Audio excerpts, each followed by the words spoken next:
Hi, my name is Don Pearson, representing the Monuments Project for Benton Harbor and St. Joe, and I'm here with a very special person that is representative of both communities, and I'd like to introduce her right now. Doctor? Thank you. I'm Gladys Peeples-Burks. I am 93 years old. Wow, what a blessing. Thank you. I've been in this community since 1929. Actually, I was born in Fort Lauderdale in 1928. Came to St. Joseph with my parents at the age of 4 months. Wow. In 1929. 1929, during the Great Depression. Yes. Yeah. Yes. Okay. What made you guys come to Michigan? How did you end up in specifically Benton Harbor, Michigan, or St. Joseph, Michigan? My father, my mother and father had just gotten married, and my dad was washing cars in Fort Lauderdale, and a fellow he was washing cars for bought the Ford garage in St. Joseph and said to my dad, "Jim, how'd you like to move to Michigan?" And my dad said, "Sure." So he and his brother, my Uncle Aaron, moved to St. Joseph, and my mom was pregnant with me, so she stayed in Fort Lauderdale until I was born, and that's how we moved to St. Joseph. Okay, were you one of the first African-American families to live in St. Joseph? I can't really say that we were one of the first. There were several African-American families living in St. Joseph. The Mitchell family is one that was there already, and the Blaines, Herndons were there already. So we may have been among the first, but Yeah, and it's really interesting whenever we talk about the two communities, we always assume the demographics are always the same. All of the Caucasians lived in St. Joseph and all the African Americans lived in Benton Harbor, but we know historically that's not always the case. Yes, and that certainly is true in this particular instance, because there were at least 4 families that I can recall personally, and there may have been others before we were there. Okay. What schools did you attend as a youngster growing up in the community? I attended Columbus Elementary. It was a block and a half from the Old Mercy Hospital. Oddly enough, the mayor may not be so odd, but the mayor of Benton Harbor, his name was Ed.S, lived a block away Excuse me, from can you where repeat that name again? Ed.S. Okay, Ed.S. Ed.S, E-L-L-E-T, I believe. Okay. Lived on the corner of Empire and Monroe. The president or the vice president, he may have been of what was Farmers and Merchants Bank, lived about a block over. His daughter, Mary Ellen Taylor, was one of my classmates. So I went to Columbus Elementary, which was a premier school back in those days. Then to Benton Harbor Junior High, which Now, was excuse me, when you say premier school, what do you mean by that? I mean that Columbus had such an excellent reputation for academic achievement. There were families, the Newland family, Ralph and the Lumber Newland. Yes. Okay. They lived in the St. Joe district, but they paid tuition for their children, those 2 boys, to attend Columbus Elementary School. So definitely an elite school. Yes, it was an elite school. And then I went to Benton Harbor Junior High, which was on Broadway. And then from there to Benton Harbor High School, and I graduated from Benton Harbor High School in 1946. Okay, then going back a little bit, what were the grade levels at Benton Harbor Junior High? Because I know at some point they were changing. Yes, it was 7th, 8th, and I believe the 9th grade went through. The 9th grade was not at Benton Harbor High School. That's what I was thinking, yeah. Yeah, so it was 7th and 8th grade. Okay, okay. And did you attend college in the area? Yes, I earned a very small scholarship, and I made $50 from the Girls Service Organization. Wow, okay. And I wanted to attend Western Michigan University, but in fact, it may not have even been a university back in those days. Teachers' college, I'm not sure. I think, at the time. Just a college. And $50 wasn't going to get me very far at Western. Meanwhile, the Benton Harbor Junior College opened, and so I alumni of the Benton Harbor Junior College, which is now Lake Michigan College. And so I went to Benton Harbor Junior College. Where was that located at the time? Well, the college opened shortly after World War II ended, so there was a small Quonset hut behind Benton Harbor High School. Oh, okay. And I went there. Okay. And then we had classes at the old Jefferson School building, which has since been demolished. And the college evolved to Lake Michigan Technical College, I believe. My sister Barbara was a student during that time. And I got my degree, associate's degree, in 1948 from Benton Harbor Junior College. Wow. And I am now an on the alumni board of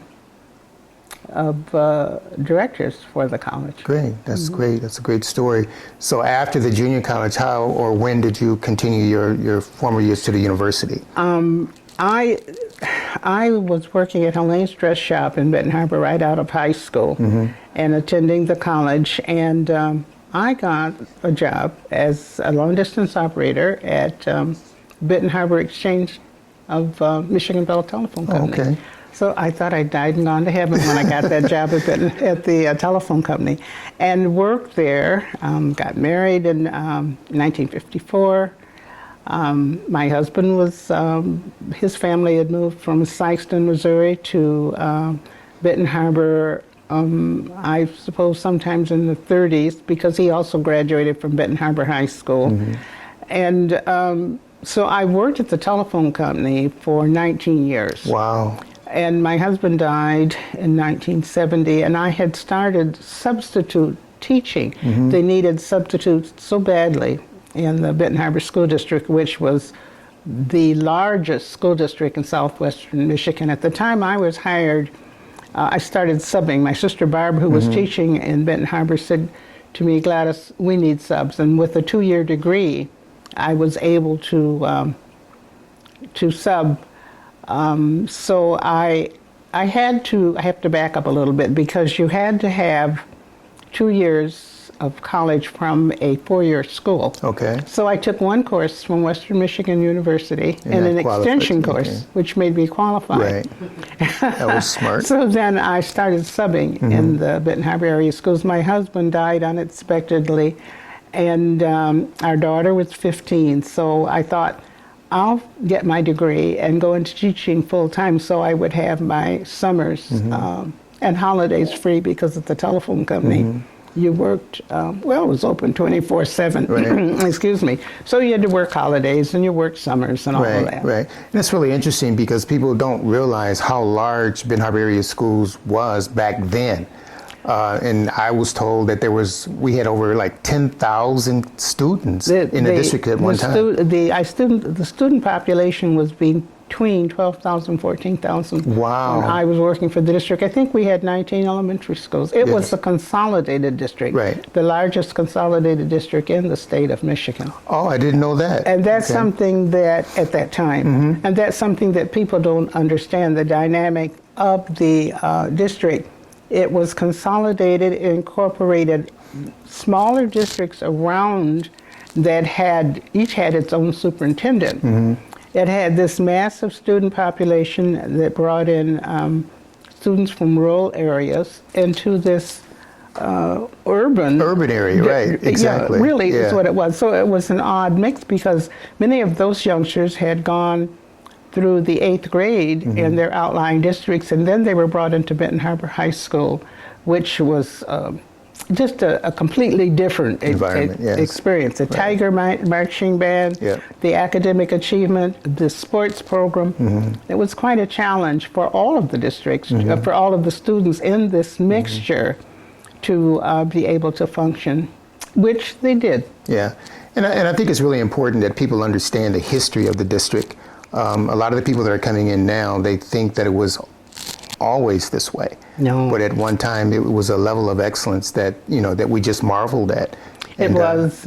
In previous experiences, when I talk to people about my experience as an African-American student, I said, my teachers taught they did not say, I'm teaching, I might have been the only one or two African American children in the classroom most of my career. They weren't saying to us, you can't learn because you're African American. Right. They taught their classes. Right. And when I came home from school and my mom and dad said, what did you learn today? I told them what I had learned, and I had a lot to tell them. Yeah, that's great. The expectations were for all. Yes, for everybody. Exactly. Now, growing up in Benton Harbor, can you just share some things personally that you went through, the day-to-day things that you may have encountered, the different communities, different people, all of those things? Just share with us, what was it like growing up during those times in the city of Benton Harbor? When we left, when we moved from St. Joe to Benton Harbor, and that's because the Ford garage that brought my dad to St. Joseph moved to Benton Harbor. Okay. And we moved on the edge of the flats, the area that was predominantly African American. And where was the flats located? It was, it was 8th Street, 9th Street, where Riverview Drive is now, starting there. Okay. There, part of it was a city dump on one end. Wow, didn't know that. Moving eastward towards Benton Harbor High School, and moving eastward and to the north, that whole area was designated as the flats, with the exception of the Benton Harbor Fruit Market, which was huge. It was the largest in the world. Yes, Yeah. the largest open air fruit and vegetable market in the world. So we lived first on Boughton Street, and I don't know that Boughton even exists anymore, and on the corner of Colfax and Boughton. And that Colfax strip was predominantly Jewish families. Oh, okay. I have a picture of my mom that was taken in the back in the early 30s, and the Dakin Egg Company. There's an old Model T, Model A, I don't know, in the background. And there's my mom, and then there is this store in the background. So there were mostly Jewish families in that area. And it was self-contained. It had stores, it had grocery stores, it had a red light district, but there were also residences there. So my memories, other than Second Baptist Church, which was on 8th Street, we went as far as Abe Frank's grocery store, which was on the corner of Bond and 8th. Okay. Sometimes we took the pennies that we were supposed to put in Sunday school, and Abe Frank got our pennies. But that's the way children operate. Yes, believe me. And the AME Church, African American, Methodist African American Church, was on the corner of Bond and Colfax. So I remember going to church at Second Baptist. My dad was a deacon, my mother was a deaconess. In fact, I was married at Second Baptist, and my daughter Kim was baptized, or blessed, that's what they called the children back in those days, the ceremony. And then we moved to Baird Street, which was a block over from Mercy Hospital. Okay. And that was in the Columbus School District. So my brother Jimmy and I went Fairly integrated neighborhood? Yes. Beard Street, on one end was a Dr. Bailiff, lived on the corner. Then there was a Caucasian family, and then my family, a family by the name of Butlers, African Americans who moved over from Chicago. Then there was a white family, and then the Westfields, if you remember the name, George Westfield. I do, very well, yeah. They rented from a family named Tate, T-A-T-E, who owned the home. Then there were all Caucasian families down into the Hackleys owned a home, and next to them were the Kuykendalls. Okay. They were both African American families. The Hackleys, that is the given name of Dr. Hackley Woodford, who used to... The podiatrist? Yeah. He was, no, Thomas Woodford was the podiatrist. Gotcha. Hackley Woodford was a physician, a medical physician. Okay. On the other side of the street of Baird, it was all white, all Caucasian families until Alex and Booker. Let's see, the last name was Booker. I'm getting the names mixed up. Alex Booker, who was called Tie-Dye. Used to have a radio station. And his brother Booker. Miller was his name, Miller Booker. It was Alex and Miller Booker. There were a couple of gardens. It was not unusual for people to have their gardens. I remember there's a big garden in my backyard, and there's on Beard Street, and there's a tale about that too. And then there were a couple of Caucasian family. It was quite integrated, very integrated. Okay, Dr. Burks, we've talked about quite a bit. I just want to go back a little bit and talk about the flats. There's a lot of historical sites and issues and situations in Benton Harbor, and we hear names like the flats, but a lot of people have no idea what was the flats. We hear it was a self-sustaining community. What was down there? Who lived down there? How did it become that? And what did it really represent to you? To me, it represented a neighborhood. It was one with which I was familiar. As I said, I attended Second Baptist Church, and there's, a recorded history of Second Baptist Church and its development and part of the city of Benton Harbor. I remember a family by the Downs was one family, the Williams. And from the Williams family, I remember Lee Williams. She became Tolliver. She's married to James Tolliver. Ethel Williams, who owned a Michelle's dress store in downtown Benton Harbor, was part of that family. Her husband, Warren Mitchell, I knew him. Was quite active in this community. There were the Rogers.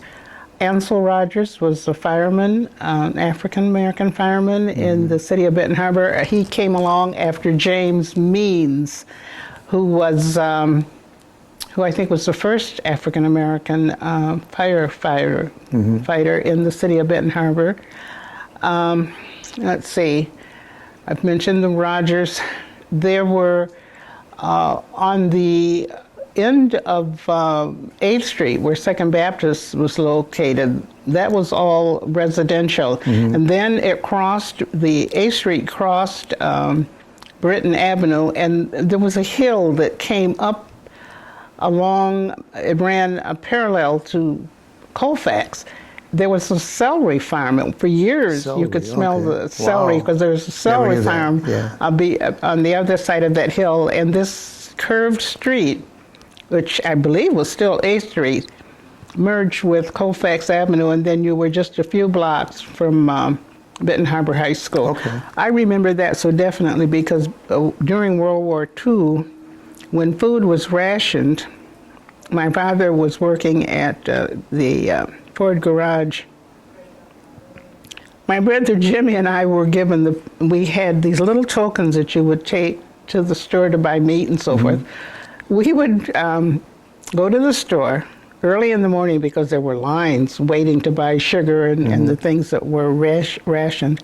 And we'd buy meat and sugar or whatever was available, take it down to the Ford garage, leave it with my dad, and then we'd walk along, and we didn't go through the flats. We'd walk over to Colfax Avenue and then walk all the way up Colfax to Benton Harbor High School for classes. Okay. But the flats were self-contained, and when you think of the saying, "It takes a village to raise a child," that village really cared for its children. Okay, so when we say self-contained, did they have their own police department, their own stores? Well, there was a store, and excuse me, for interrupting. There was a store owned by Abe Frank, Mr. Abe Frank, and there were taverns, but no. As far as I recall, and I'm pretty sure this is accurate, there was one African American policeman who policed that particular area. Okay, that was his beat. That was his beat. Okay, and. The family that came over from Chicago had a tavern that was in the flats. I think if I'm not mistaken, I think part of the flats was an area of recreation for African Americans. Okay. Because they weren't allowed to go to the places that they were allowed to go to. You weren't particularly welcome. I see. I'm thinking of the House of David in its early days. We went to the House of David, but there wasn't that feeling of really being welcome. Being embraced, yeah, as a family. That's we interesting. Went in groups. I didn't know that. Yeah. You'd go in groups. So we're still talking about the 1940s and 50s. Yes. Okay. Yes. Okay. Because I graduated from high school in 1946. So part of the concern was just life. The young men were away in the service. Gasoline was rationed. You couldn't really go anywhere. You couldn't buy tires for your car. My father worked at Clark Equipment, which was in Buchanan. Right. So he got he was able to get gasoline because he had to have gas to get back and forth from Benton Harbor to Buchanan. And when the war was ended, Daddy came back to the Ford garage. He worked at Clark Equipment. They were making Jeeps during the war. Right. So he was designated 4H because he had. There were 6 of us in the family, so he wasn't drafted into the Army. Okay.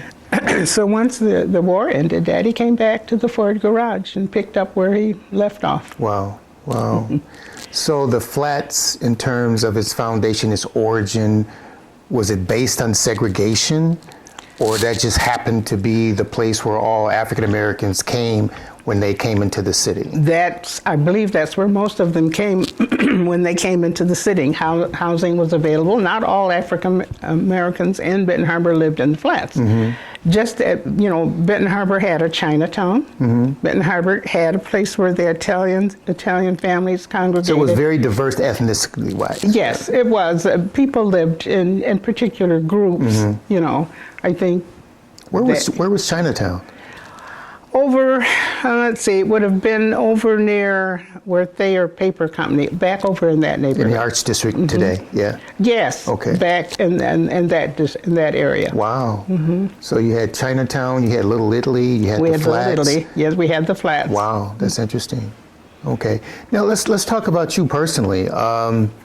You've gone on to be a very popular, a very influential person in the community in terms of education. That's where most of your career was.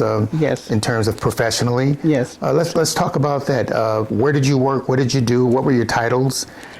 Well, when I came out of high school, I was hired at Helene's Dress Shop.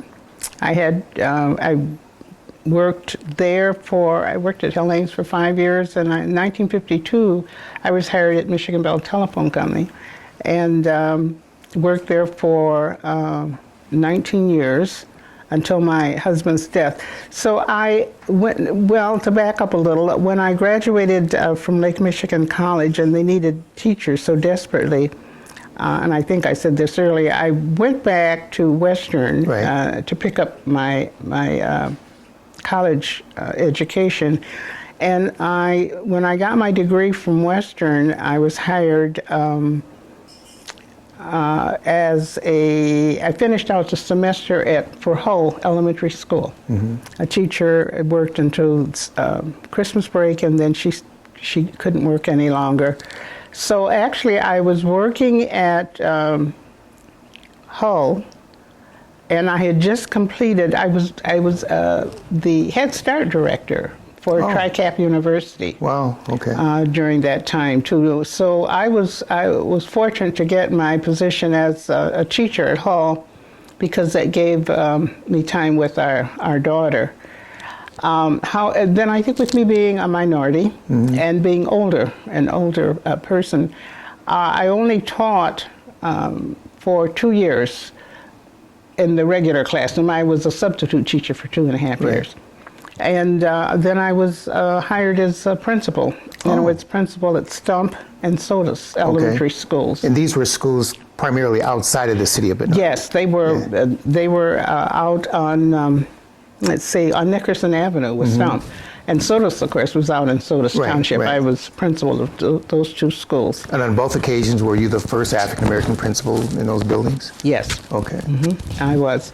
Then the coordinator of state and federal programs, Helen Ford, my predecessor at that time, resigned from the district, and I was offered a position of coordinator state and federal programs which was then elevated to Director of State and Federal Programs. There was a lot of federal money being spent in school systems I was going at to that say time. that's a very powerful position. Well, it was, and it position, it was needed because there was this influx of people from the South, both white and black, moving to the area. Now, what years are we talking? Decades are we talking now? That would have been in the late 60s, the 70s, early 70s. Okay. And there was a need to bring the children from both groups up to speed with well, I'll say the more, I hate to say better, well, I'll just be frank, better classrooms and so forth. But at the same time, it was felt that African American students would do better if they had African American teachers. So they were bringing in African American graduates from Southern universities to interact with the African American children. Any particular university, or were they just coming from the South? Some of them were coming from, there was a school in Alabama. Alabama State? No, that was the name of it. Okay. It might come to me later. But it was an African American university? It was African American Institute, also from Pine Bluff. Pine Bluff. Yeah. Yes, from Pine Bluff. There were a great many people that were recruited. Virgil May and the fellow that was the principal at Morton Hill, Clarence Hodges, were instrumental in recruiting African American. So they literally teachers. went to the South to recruit these teachers to bring them back to Benton Harbor. Bring them to Benton Harbor to teach. Okay. There was a fallacy in that reasoning because there was a gap between the expectations of, I think the general feeling was that African American teachers would raise the expectations of the, would set expectations higher for African American children. In my opinion, that did not work out. Okay. It simply didn't. The whole notion of desegregating schools is something that remains something, it did not work out in this community. And consolidating the school system was a huge challenge. Desegregating the district, because over the years, with people beginning to move from the flats, they moved east and they moved south side of Benton Harbor. It created neighborhoods and pockets of African American concentration. Benton Harbor began to reflect the urban ills of Chicago and Detroit, and even the expansion of I-94, which made a corridor direct from Chicago to Detroit, as far as crime is concerned. It was easy enough to make Benton Harbor one of the focal points of beginning crime situations that attracted our young people, you know, the glamour that they saw there. This, I think, with the development of television, so much that they saw on television was the distortion of real life, and in conflict with this semi-urban rural area. This mix of populations that we were also attempting to address. So there were so many significant changes. The consolidation of the district, the desegregation of the district, which to me added to the general woes of the Benton Harbor area schools. The beginning of the loss of industrial jobs in this area. You know, at one time we had as many as 4 foundries, and all the work was dirty and hard. It paid well. Yeah, Dr. Burks, growing up in Benton Harbor and being a part of the Twin Cities, we know as people who have lived here for many decades that there's been a very difficult relationship between the two communities. And whether it's economics, whether it's political, whether it's whatever, can you speak on that? We know that there was a large exodus of the Caucasian in Benton Harbor in the early 70s. For whatever reason, we know there was a large economic decline during that time also. But being a lifelong resident here, how did you see that? What precipitated that? What was the cause of that? And How is it today, according to you? How has it evolved? I think that when I was hired in 1952 at the telephone company, there were several Caucasian operators who quit. They said, I'm not going to work next to a colored person. Wow. You know. And aside from that, I had a woman, I took several jobs, advancements at Michigan Bell, and one of my supervisors said to me, Gladys, do you want to be called colored, African American, black? I said, you can call me Mrs. Burks. Very good. Okay. The issue of color was constantly thrown in our faces. I don't know, I think there were several things that participated that. I can't pinpoint one. I know that my husband came home from the service. My uncles came home from the service, speaking of discriminatory practices that took place during World War II. They were documented, Yeah, and it's documented. Dr. Bassett Brown, who is a friend of mine,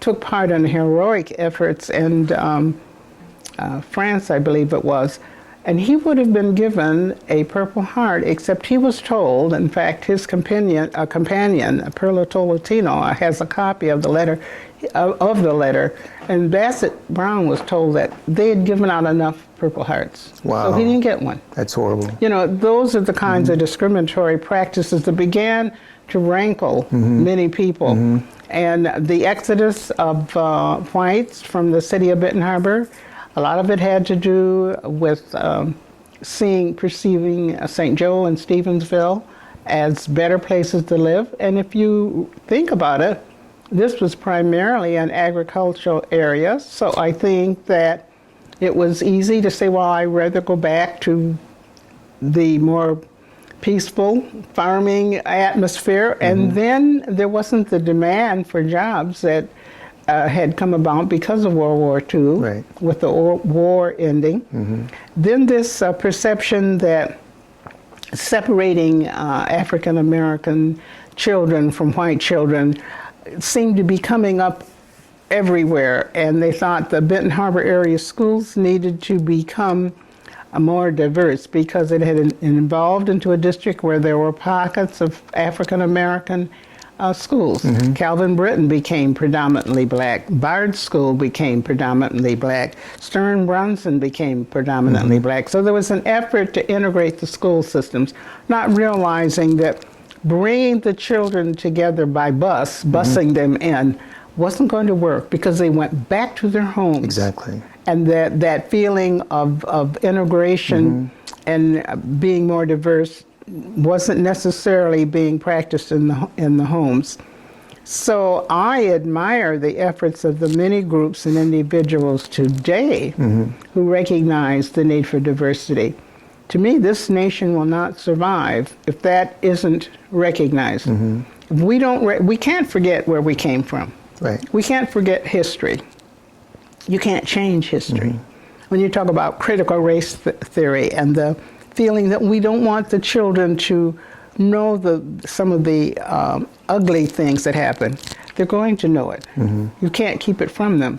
And recognizing that and moving on from it is what is required of all of us. That's why some of the groups that we have now, the programs we have now, are so important. I've watched charter schools develop, and at the beginning of the charter schools, I was frustrated and angry. I thought they're skimming off the best of the students in the Benton Harbor area schools. They're leaving the very hard to teach.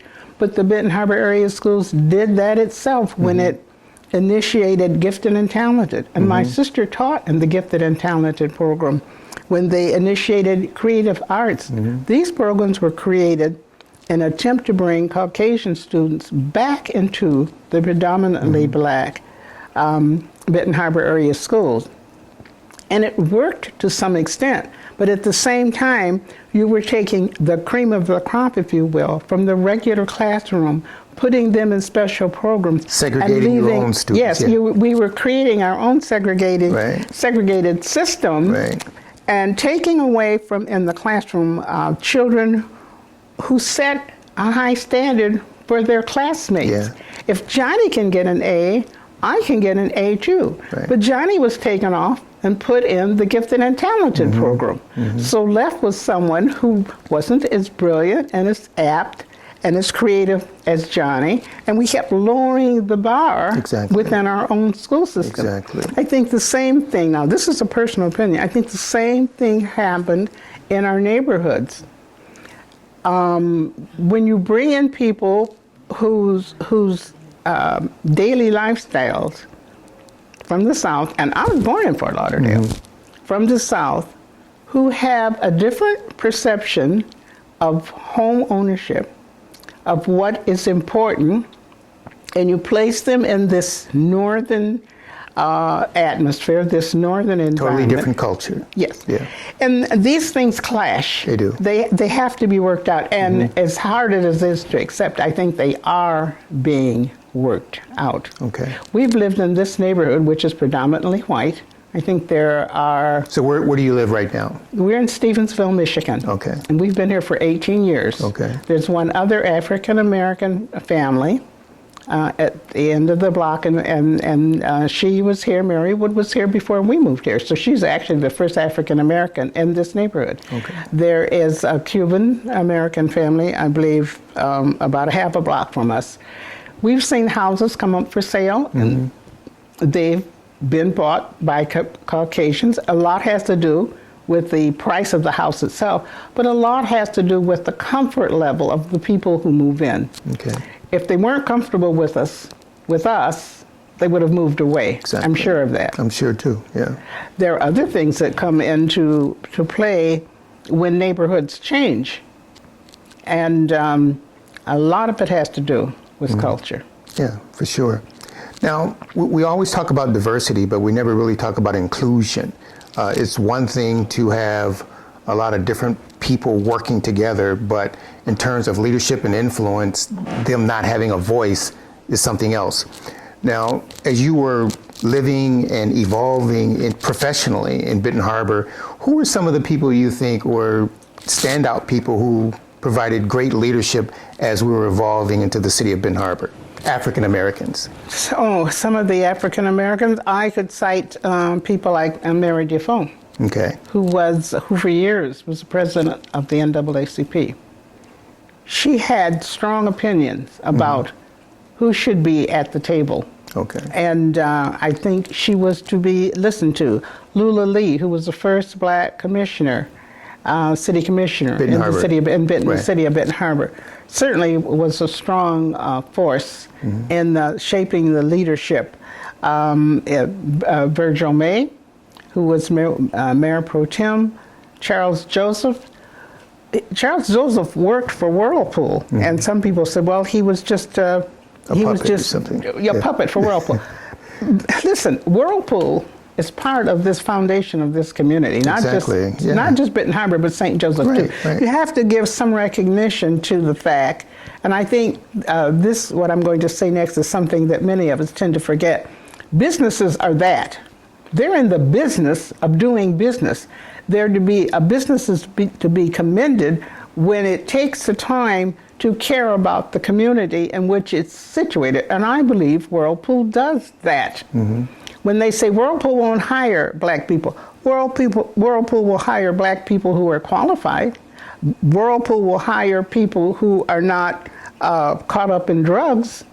Whirlpool will hire people who have a proven track record. And why not? That's what Whirlpool needs to survive. Now, certainly Whirlpool has done some things that are not admirable, I'll put it that way. But Whirlpool has to survive, and it has to survive by making a product and offering a product that people will purchase. Exactly. Now, it's the school district responsibility, not just Benton Harbor, but Lakeshore and St. Joseph and all the rest of them, is to turn out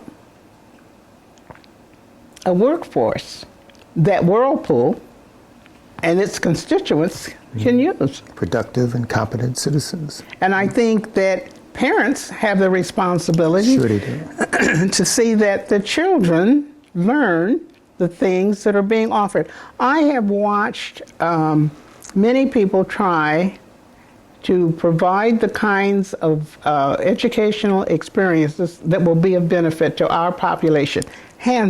Maryland Hands, for instance, that marvelous example is a program that exists there for young men and women to learn a trade. I've experienced an attempt. Benton Harbor had quite an impressive vocational school. Had a great. But many African Americans said, they're trying to push my child into vocation. Right. Listen, not everybody's college material. Exactly. Not everybody wants to go there. Yep. Not everybody should be there. I'm a college graduate. I have a Ph.D. That's something that I wanted. I wanted to be there.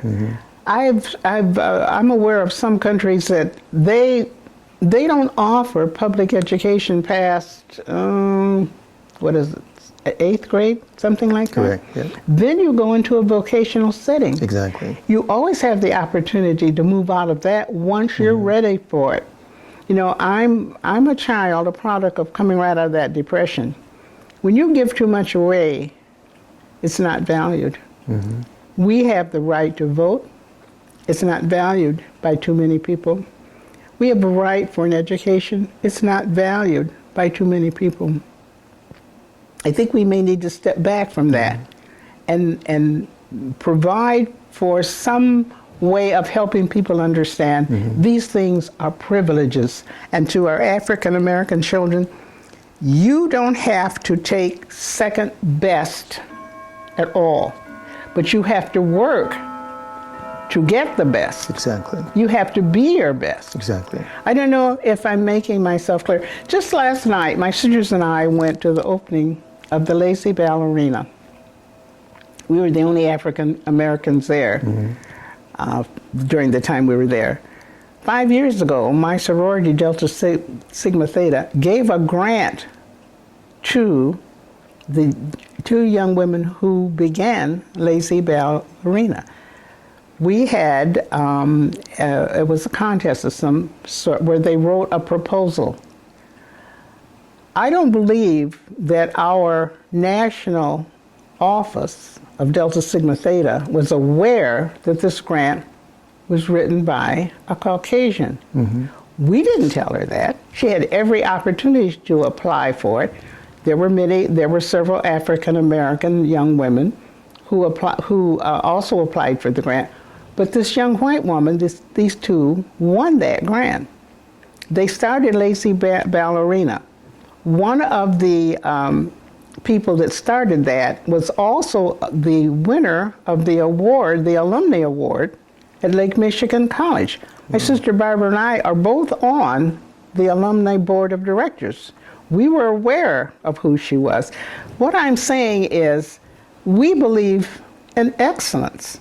Delta Sigma Theta helps African American women, young African American women, old ones too for that matter, and they need to. We need that kind of support for our African American youth. You do, yes. But we also need to be aware, and we are aware, of the combination of the good of the combination that can come about when we're diverse. Yeah, it's called inclusion. It's called inclusion. Exactly. Right.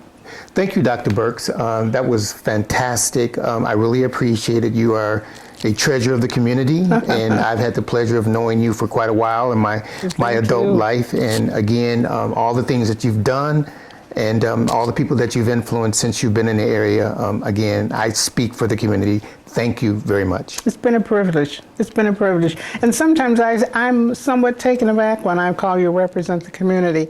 I hope so. I've had African Americans to say, she doesn't represent me. No, you do. You do. You do. Yeah, you do. You do.